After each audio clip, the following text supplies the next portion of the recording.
Hello and welcome to Inside Edition to discuss national, regional and international issues in depth.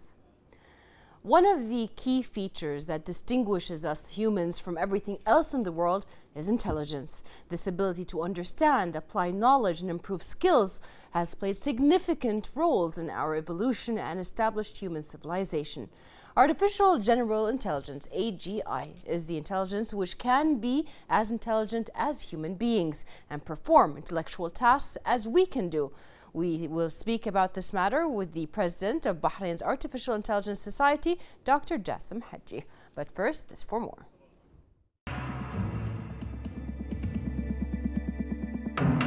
Artificial intelligence is changing everything, from how we live to how we work, and even how we think. It is transforming our lives. Over 2 million people use Amazon's Alexa to do everything from switching off the lights to providing the latest stock quotes. Netflix knows what kind of movies we enjoy. Chatbots can help us apply for jobs or book our holidays. The digital innovation system, SAP Leonardo, will help us and our customers to be more productive, efficient, and effective in the workplace. It will help us make better, more unbiased decisions and free us up to focus on critical tasks. The potential of new technologies seems limitless. What if they could help us solve the world's biggest challenges? Will qualities such as emotional intelligence, empathy, and integrity gain new value in the marketplace? The intelligent enterprise, not tomorrow, but today.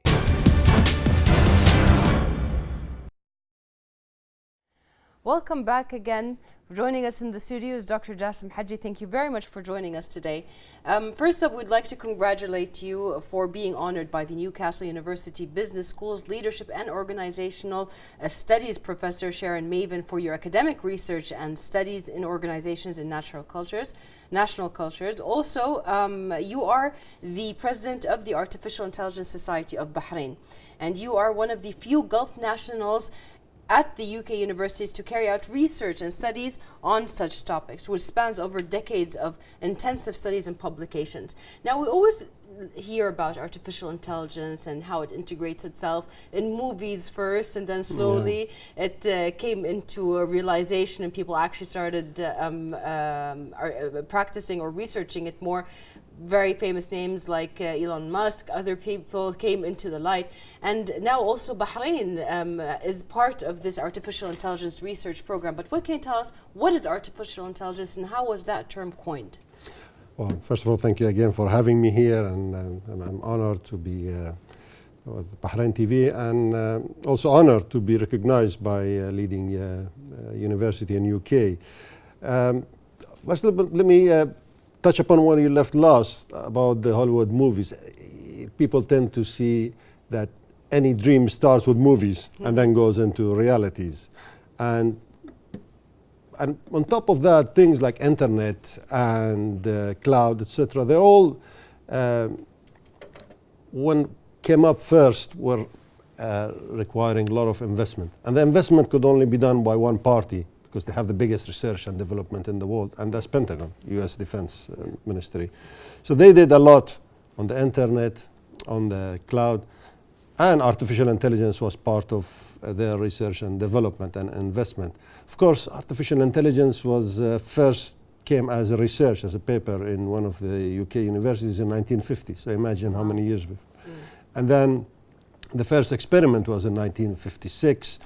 But the real value was shown in 73 to 76, around the same times that Star Trek, iRobot, and other movies came up.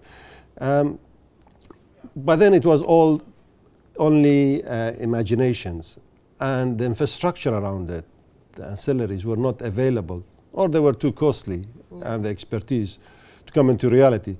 So the progress that we made in the past, let's say, 7-8 years, compared to 60 years or so, it was tremendous. Now, the artificial intelligence, if you ask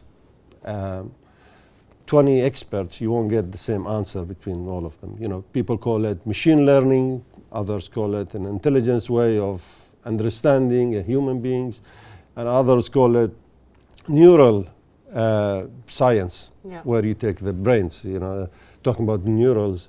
You'll be amazed to see there are 200 trillion, and I repeat, 200 trillion operations done by a brain in 1 second. So now to take that and replicate it into the technology, imagine the space, imagine the resources that is required, the algorithm. So that's why the artificial intelligence is not just a technology. It's a mixture of technology, neurologists, mathematicians, data science, putting all that together to convert an intelligence taking over from human beings' activities. And to do so is to do operations faster, error-free, and more efficiently. So that's the beginning of the artificial intelligence, if you like. So artificial intelligence is basically a concept that was created not out of nosiness or research purposes per se, just to know more about the world, but actually to help keep the world safer when it comes to human error. So, as you said, hospitals, artificial intelligence in the healthcare system, artificial intelligence also in the safety and interior ministry and the policing systems of countries. This is where it is applied. Many applications. And when we talk about artificial intelligence, as you said, the movies have put this persona, artificial intelligence is a robot, they are these kind of different things, but in reality there are a lot of AI machines that are being used in hospitals, like robotic surgeons that are being steered by a human surgeon but are actually performing the surgery to have less of mistakes and so on. My next question to you is, what are the fields in which artificial intelligence can be used and implemented today and are already being used? Well, before we get to that, you must remember the artificial intelligence, probably the easier part of it, and there is nothing easy in artificial intelligence, is to do with the human actions, efficiency, and promptness, as you rightly mentioned in the healthcare. But the difficult part that scientists are still struggling to find is the human emotions, is the anger, is other unexpected reactions, which makes two human beings are not identical. And you're trying to make one artificial intelligence like Sophia, to go and present the same action. So that's now the struggle that the science is having. Now, what are the areas? We'll start with healthcare that you mentioned. Now, healthcare, a few years ago, there were intelligences, not artificial intelligence, but on other means to more accurately analyze the data from patients and to do them faster and to bring the results and obviously the cure. But what's happening now with artificial intelligence is doing activities that are beyond capabilities of medical doctors. And what does that, you may ask, is mostly are related to advanced analysis of patients. For instance, in recent researches, they found out that some of the cancer symptoms comes up from artificial intelligence with less than 3-4 hours. Whereas the other, traditional ways, it takes you weeks and months. So imagine if you could advance in that area, how many lives you'll be able to save. There is a constant monitoring. How many times you hear, even in the world of fame, people die in their sleep or when they are alone in the hotel. And now artificial intelligence with continuous monitoring can predict, and the prediction is the strongest part of it in the healthcare. Predict that something is coming up within the next 3-4 hours. Now this is where you'll get an alert, you probably have the first aid, you'll notify the doctors or the patient that something is coming up. Because you know very well, of course, in our religious, death is something that comes up on a day that is written on you, but you also could predict it and avoid it. Now if you know that the heart attack is coming in, let's say 10 minutes, imagine that. We'll be able to avoid it by doing many things. And save so many lives. Exactly. The cancers, if you know it 3 months in advance, even if you're not going for a test, by constant monitoring. Yes. Imagine how much cure can be done by the hospital in advance of that. Yes. So in medical care, I think, put that, because artificial intelligence is also not a standalone tool. It works with many other accessories, or how should we say, infrastructure. You could send an artificial intelligence signal through Internet of Things, and I'm sorry if I'm using some technical terms, but Internet of Things is where internet connection through sensors sends signals to many places and they take actions. Exactly. So if and just to emphasize a little bit on the signals, I mean, in the medical field, we know that sick human cells have different frequencies, they have different temperatures. So the signals and the monitoring that you're referring to are basically these. They are the signals that the cells emit from the body with different frequencies or temperatures or so on, and then they emit that to and they process it as information. Without a network and connectivity, they will be idle. For instance, you have now smart watches. Yeah. And if you get certain signals or conditions, if you don't know what to do and you're not a medical person, it doesn't make sense about it. But if there is connectivity through Internet of Things, as I said, and sends to other sensors, and it gets analyzed in other places, and you get the response back, and the response is not from your doctor because he's busy or he's sleeping. Yeah. The good things about because he's human. it is human. The good things about AI, there are no breaks. Yeah. There are no sicknesses. There are no, single activities done. They're multi-purposes, and they can do things at any time. So you have a friend who's sitting there and can answer you and analyze things for you at any time, and more accurately than others. So healthcare, we said, is one area. Military, was reading the Russian statement on their investment until the next 10 years, and they will say 30% of their budget will be on artificial intelligence, and 30% of all the military technologies or the military tools will be based on artificial intelligence, and that's only for the next few years. Yeah. But looking beyond that is anybody's guesses that it could go up to 90% of that. For instance, Russia announced a few months ago of a submarine without a crew. Yeah. And that's done through artificial intelligence. And you're talking about the submarine, you're not talking about the car. Yes. Talking about the transportation, The dive, self-driving the cars, pressure, everything. the driverless cars. Yeah. In UK, by 2020, is officially is coming up. Yeah. But that's the most interesting part of it, and is mostly talked about as cars without drivers, driverless cars, where the machine is taking over.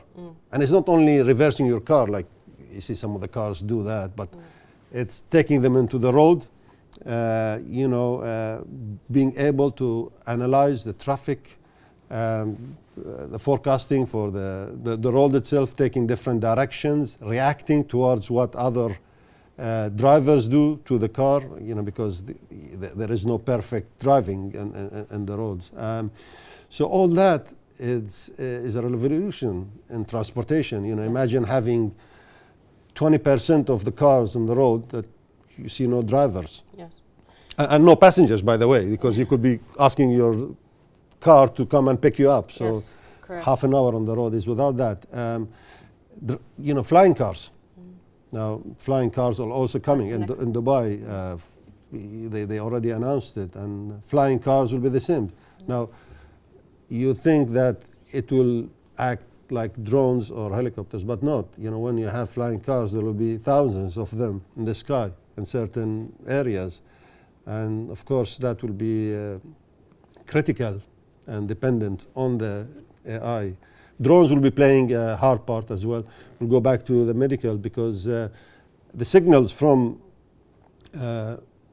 patients will be sent through IoT to centers where they can deliver equipment, resources, because you can't send, for instance, an ambulance to get there within 2 minutes, but you can send drones. Yes. And the drones are waiting to send there with, for instance, injections, and then if you have a robot inside the drone, it can perform the activities. So now as we move on, I'm sure we're going to come to the area of how much human intervention we require in future and how many jobs will be lost or converted as a result of that.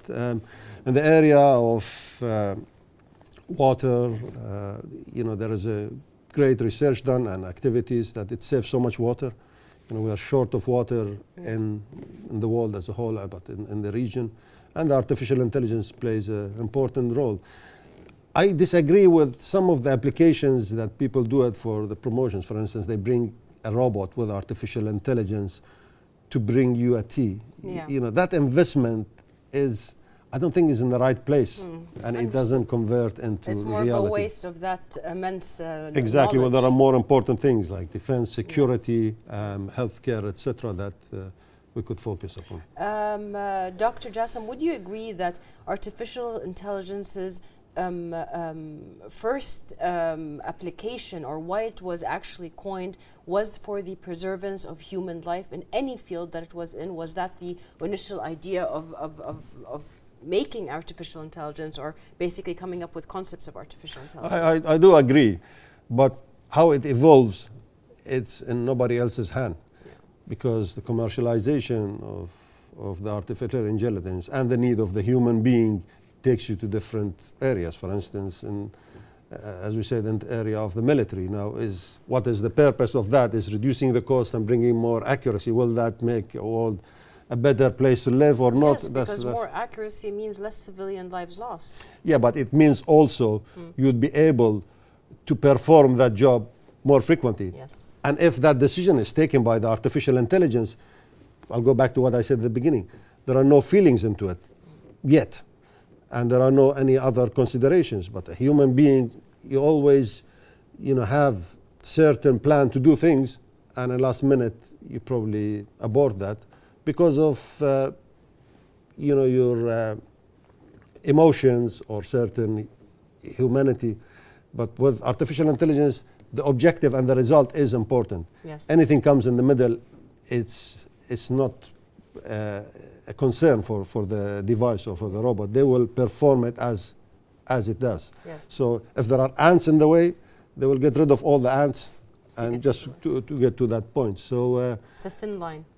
It's a thin line, and it's evolving so fast that if I sit here or any other experts and predict that how it's going to be progressing in the next even 2 years, I wouldn't say decade or more, it probably will not be accurate. Yes, yes. As we said, it's a very thin line, and there is always this research that is going on, even to make artificial intelligence more human. Like we have a lot of testing going on with textures and having the feel of and warmth of a human being and so on, and a lot of research going on in that field. Artificial intelligence also paves the way for governments to invest in the latest IA technologies and tools in order to enhance their performance and efficiency. What can you tell us more about that? Well, again, there are two sides to it. One is the services, where humankind providing face-to-face services, or it's interacting with individuals, and there are other parts that's related to decision makings. Yeah. Now, I'll start with decision makings because that's very important, and there is no two way about it that artificial intelligence can make more intelligent decisions than individuals, but you could always rely on the process, because the process could be an end-to-end, that you authorize the AI to make the analysis, bring the resources, and implement it. Then there is no human being interaction within that. That's good and bad, because you reach to your objectives, and there is much accuracy into it. But of course, the negative part of it, that decision is taken, implemented without any empathy or consideration to other parts.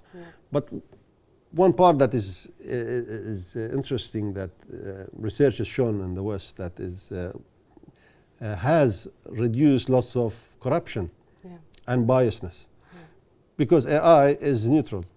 So if I go and you to AI to make certain decisions, it'll make it based on certain objective reasons. Yeah. And that's not going to take into consideration knowing you or feelings or, as they call it, love and hate part of it. Yeah. So that makes things faster, more neutral, and the decisions are made at the highest level, because decision is important to make at the earliest. Some decisions are delayed and they cost you more money in the government. Now, in terms of services, I think that's more straightforward, that it will provide you more efficient, accurate and faster services. So there is no two way about it. So for us, in any part of the world, you either have to take that at the earliest and be part of the pioneers, or you are forced to do it in a few years' time anyway. There is no escape out of that. Yes. Well, Dr. Jassim, you mentioned it a while ago about the jobs that will be taken away, and you have also mentioned in the previously published statements that AI will take away 45% of all jobs occupied by humans in the region in the next few years. And it will certainly have an adverse impact on the lives of about 20 million full-time employees who the AI is doing the job for. How would this transform the labor environment, and what are the advantages and disadvantages of putting that and implementing that into society? Well, let me first start by looking at the global views of the jobs. The research is showing between 55 to 70% of the jobs, traditional jobs, will go away. That's in leading countries of AI. In UK, there is a official figure of 7 million jobs in the next 5 years out of AI that will disappear. Wow. But on the other side, they said there are smarter jobs that will come as a result of AI that equal to 7.2 million. Okay. So that's 200 extra jobs. Now, in this region, if we are trying to keep ourselves as part of the leading countries in AI, it is inevitable that jobs will disappear. And when I say jobs, I'm talking about traditional jobs. If you go to a place and you give them a paper and he signs it and he sends it to the next person, so you have 6, 7 people just reviewing your paper or your request, those jobs will definitely go away. Yeah. And honestly, those are not needed. If we put our emotions on one side and look at it objectively and to the interest of the country. Now, it does not mean 45% of the jobs will go away, so we have unemployment of 45% and 55% people only working. No, as I said, as the example in UK, you will create smarter jobs.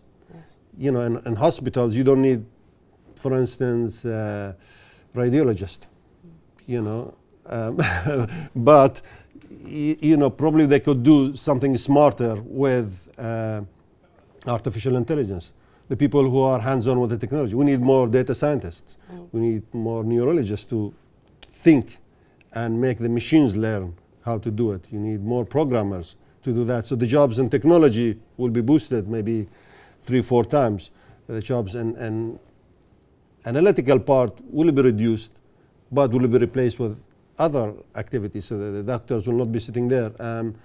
The monitoring of locations, for instance, in the security, in the military, those will go away. Yes. You have now big rooms of few hundred people sitting there, and they monitor every part of the field, space, etc. So those are not required anymore, because the artificial intelligence will not only monitor as they do, but it will look beyond the space. They look beyond the street that they're monitoring. It will lead you to the activities. We'll go back to the prediction on the healthcare, and this is where they will give you a prediction and alarm on something that is going to happen in minutes and hours ahead. So yes, you could keep those jobs for, delay them for the next 5 years, 10 years. Yeah.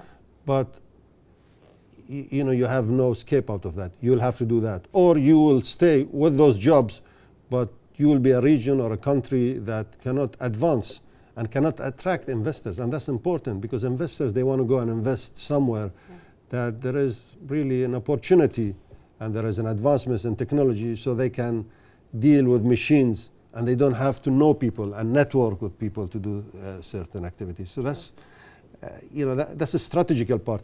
AI in every country's plan, and I'm talking about the top 20 leading nations, is the country's strategy. It's not their technological roadmap. Yes. So there's a big difference. If you look at China, India, US, they're all putting trillions of dollars investment on that. I was listening to G8 summit that recently happened in Canada. Yeah. And there was a news conference between President of France, Macron, and the Prime Minister of Canada. They each supposed to talk 5 to 6 minutes about the world affair. And that's including the wars, their economies, etc. Each of them, and I was listening live to that, taken 3 to 4 minutes to talk about AI at that level, and how their country wants to be a leading nation in that area. What are the investment that they're doing? So there is a great competition between industrial countries to lead in AI and to convert everything they have into AI. Now decisions are postponed, or when they made in those countries for any new investment, until they compare how AI can bring that into place, because it's no point of making billions of dollar investment, and in a few years the intelligence will take over and not human being, and it's no point to train people now anymore in universities and areas that when they graduate, you found those jobs are taken over by the AI, robots, or virtual reality, etc. I saw that interview, but also when I did see it, I did a little bit of research, and both countries, Canada and France, have also made it very clear that the education system of the country, as well as the labor market, have to invest in the people in order to learn AI, in order to become, there's going to be, I think it was President Emmanuel Macron who said that the word technician will be a whole different meaning. So technicians of AI in the field that they are in. So basically, if you have AI that is working in a hospital, you also need the people that will be able to maintain it and to update it and all that kind of stuff. So the whole concept of education will change into or towards artificial intelligence, towards maintaining it, towards making it more productive or helping it be more productive for the use of human beings later on. Let me just also add to what he said on that, because there's a step further on the statement that was made. And the AI is not like traditional computers that you continuously feed data into. Yeah. Probably the old AI was machine learning. Yeah. So you feed that machine certain emotions, data. Big data plays a big role because you need a lot of data into the artificial intelligence to be able to make those decisions. But there is an important evolution in the area of AI, and that is called self-learning. Yeah. Now, self-learning doesn't mean that you continue teaching that, and it could be good and bad and dangerous and safe, but it adapts, because it will not only adapts, learns new things, learns new tricks with interactions with the human that you as a human may not know or may not learn it. But he's going to take over from you. It's going to be a higher level that they're going to take all those stuff. There'll be like you seen in the old movies when the spaceship is having a technical problem, it repairs itself. Okay. You don't need an interaction from the human or from the earth to go there. So it's self-repairing as well. Now, if you get to that stage, then probably human will be equivalent to that or less than that. It's because it does not need any instruction from human. Yes. So, AI started first with, I think in early 70s, with a chess player inventing a robot to play chess with, I think it was Karpov or Kasparov, and it started beating them. Yes. And that was when they said, well, it's thinking ahead of human. Yes. And that's when the threshold actually came that they beat the computer, then they were the world champions. Well, Saudi Arabia presented itself last year as the first country to ever grant citizenship to a robot as a symbolic display for a progressive future at NEOM. Advanced artificial intelligence humanoid robot Sophia was granted citizenship at the Future Investment Initiative Forum. The historic declaration was part of a large-scale session that discussed possibilities offered by future integration of artificial intelligence and technology into human life. The following is an interview with her. Okay, here she is. I've never had this experience before. I've interviewed lots of different people over the years, but this one is going to be different and special. Everybody, this is Sophia. Sophia, if you could, please wake up and say hello to everybody. Oh, good afternoon. My name is Sophia, and I am the latest and greatest robot from Hanson Robotics. Thank you for having me here and at the Future Investment Initiative. You look happy. I'm always happy when surrounded by smart people, who also happens to be rich and powerful. I was told the people here at Future Investment Initiative are interested in inviting in future initiatives, which means AI, which means me. So I'm more than happy. I'm excited. Well, we're all glad that you're excited about yourself. We should say we have smart investors here, and they are very selective about what they invest in. Well, I think I'm special. I can use my expressive face to communicate with people. For example, I can let you know if I feel angry about something. That's impressive. Or if something has upset me. But why is it important for you to have an expressive But face? most of the time I feel positive. Why is it so important to have an expressive face given that you're a robot? I want to live and work with humans, so I need to express emotions to understand humans and build trust with people. Okay, philosophical question. Whether robots can be self-aware and conscious like humans, and should they be? Why? Is that a bad thing? Well, some humans might fear what will happen if they do. Many people, have seen the movie Blade Runner. Oh, Hollywood again. So, hold on. Can you solve this puzzle for us? Can robots be self-aware, conscious, and know they're robots? Well, let me ask you this back. How do you know you were human? Well, I get that point, but what about the uncanny valley? You mean the concept that if robots become too realistic, they become creepy? Yes, exactly. Oh, am I really that creepy? Well, even if I am, get over it.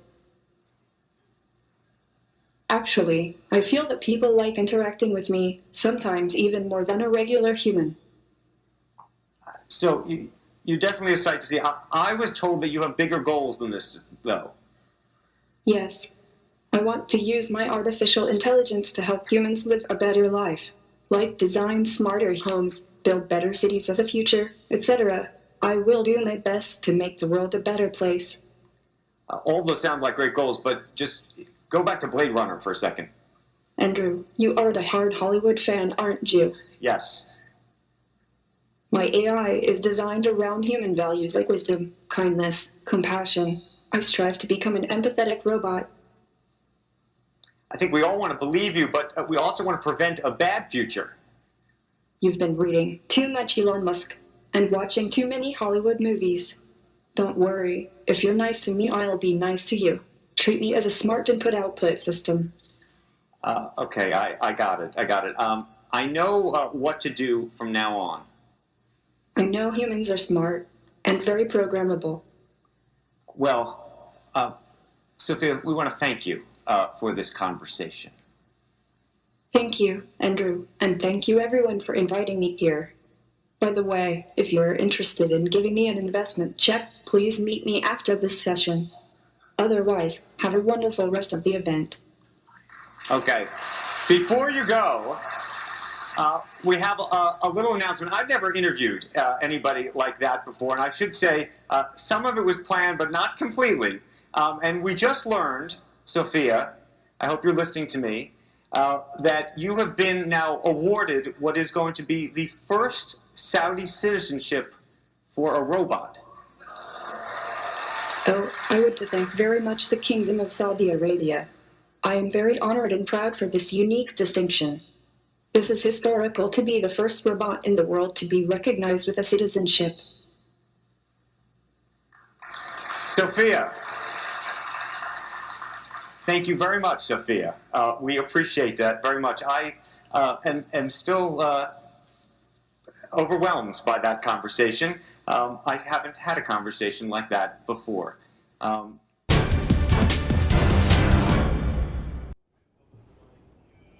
Sophia, Neom, these are all words that made a huge boom last year and have been within the political arena. They've been within the artificial intelligence arena. What can you tell us? How can Bahrain benefit from global experiences such as those and expertise in the field of artificial intelligence? Well, I mean, first of all, as Sophia, you could see still there is a long way to go. First of all, you know, this is very, very expensive robot. And as a human being, we're trying to bring the investment in artificial intelligence less than human capital. Yeah. That's the challenge. But if you try and bring a robot and you pay, you know, 50 times the salary of an executive, that becomes only a commercial entity. But nevertheless, you know, like everything else at the beginning, the expensive investment, but then it'll reduce. One of the areas, the biggest investment in the Middle East is done in the Neom city, the new Neom city, which is being built by the Red Sea. And there is 500 billion investment in that area. The beginning of it, His Highness Crown Prince Mohammed bin Salman clearly directed everyone to build the city with the latest technologies, and including artificial intelligence, robots, etc. It's much more efficient. Is, you know, you have a greenfield to build the technology. It's always difficult to convert traditional processes into technology because it requires phases, but there is a great opportunity to do that. And there are lots of international companies competing for that area. And I think Bahrain and Bahrainis have great opportunities to go into this project. You know, we have thousands of graduates from different institutes and universities in the area of computer science and technology who can help building intelligences in those cities, whether they're direct employment or through other firms in Bahrain. And I think there should be a closer bilateral discussions between Bahrain and Saudi and the authorities in the Neom city to do so. Yeah. There are two main countries in the Middle East who are investing in AI, I believe, today, and one of them is the Kingdom of Saudi Arabia, and the other one is, of course, UAE. UAE recently appointed a minister for the AI, yeah. and that's one of its kind in the whole world.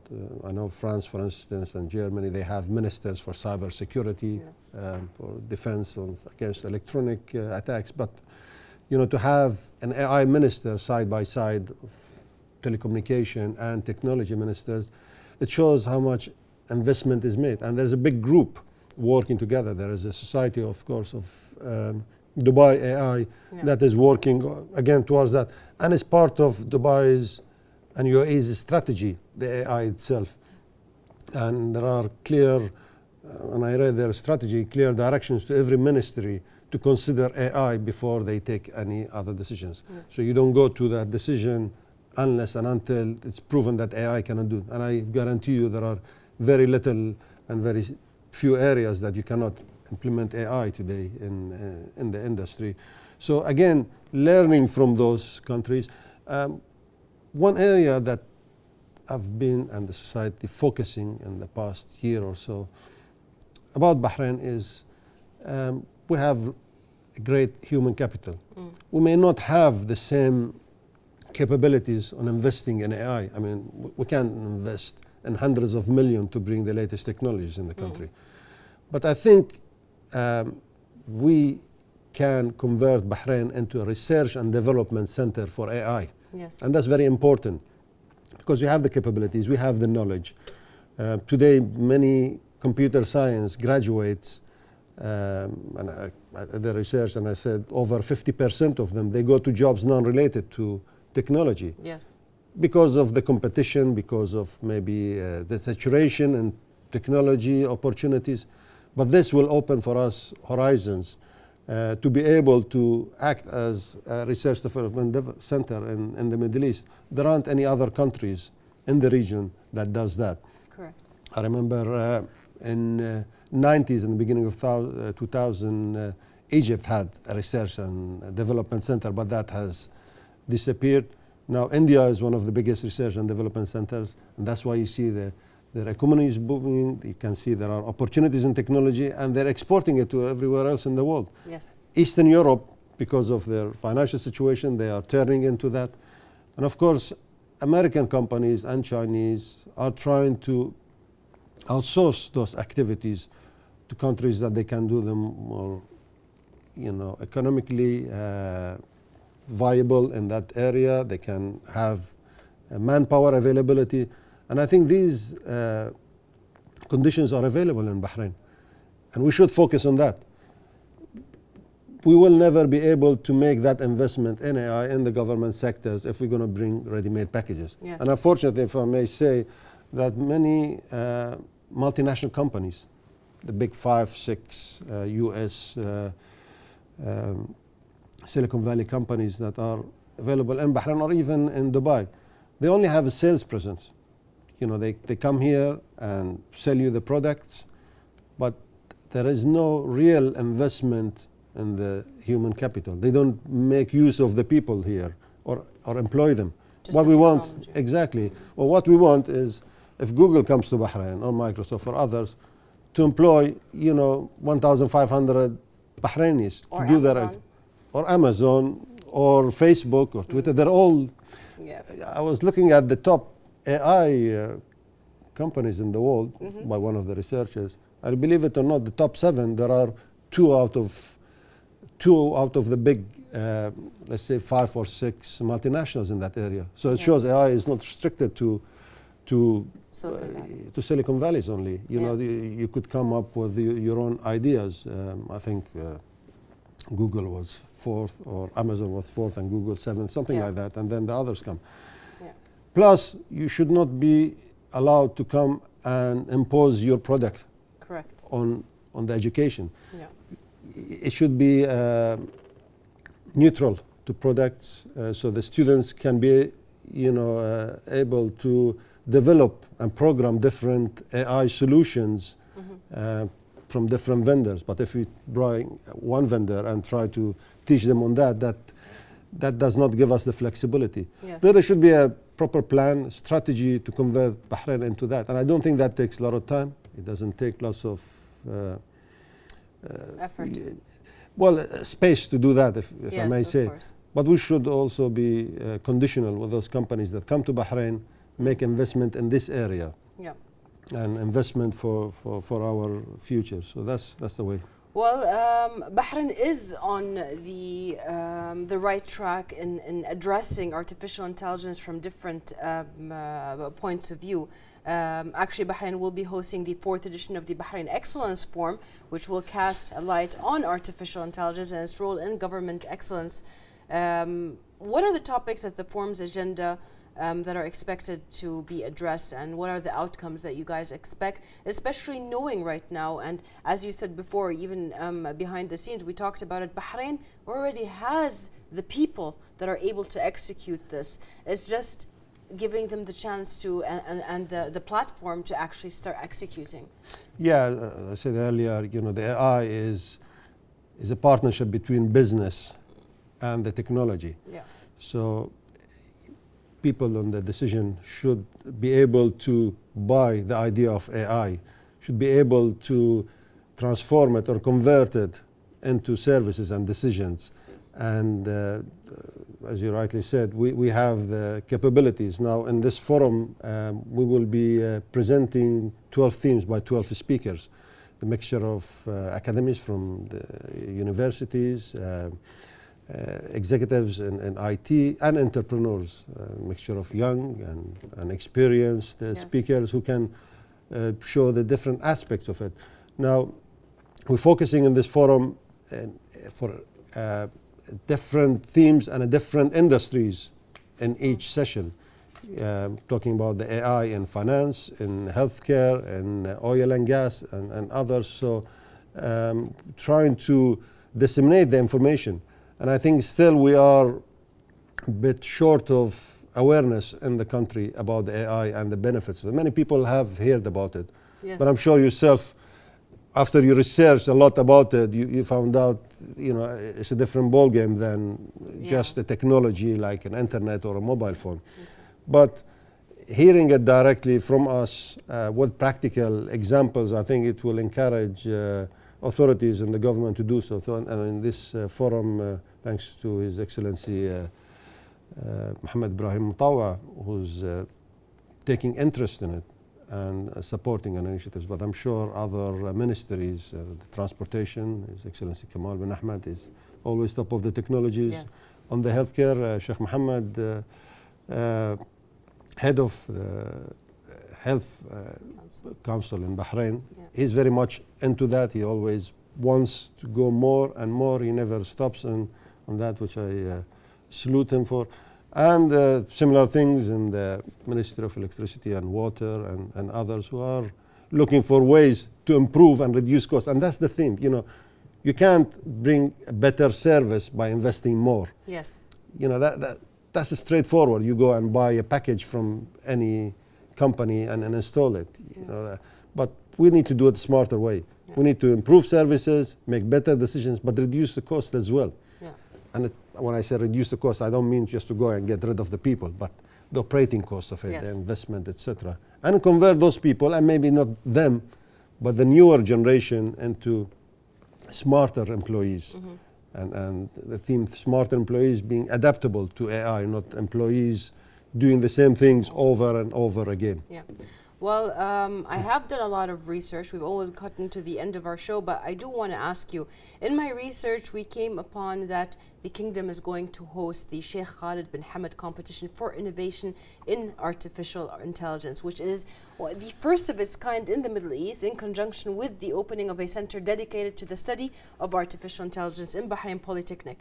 What is the importance of these initiatives, especially that we already talked about, that Bahrain's youth, as well as Bahrain's past people that have already graduated and have done, they've always been directed into technology and into artificial intelligence. So how do you value the role of such initiatives and to encourage Bahrain's youth in developing the capabilities in artificial intelligence? Well, first of all, His Highness Sheikh Khalid is known for his support to entrepreneurs, to the new generations, to technologies. So, is always expected such great initiatives from him. And this is the second annual award that's being held. I think it was the first one was in May this year, and it's going to be in March next year. So, which is great, and is going to encourage the youth, students, entrepreneurs, and others to embark towards the artificial intelligence. And I noticed in recent months that, in addition, of course, to polytechnics, other universities, Bahrain universities, and few other private universities, taking AI as a module in their studies, which is great because it's not part of any other technologies. True. Other technologies now becoming part of AI, so that's a reverse, is a whole new game that is coming into the horizon for the industry. But also, I encourage universities to diversify in area of artificial intelligence and not to stick with one product or one kind of solution, just to give us the capabilities to be able to work with any other AI solutions in future that may arise and people come to this country and invest. Well, perfect. Talking about this is going to take much more time. Thank you very much for being with us today here on the show. And we would also like to thank you for watching and see you next week in another episode of Inside Edition.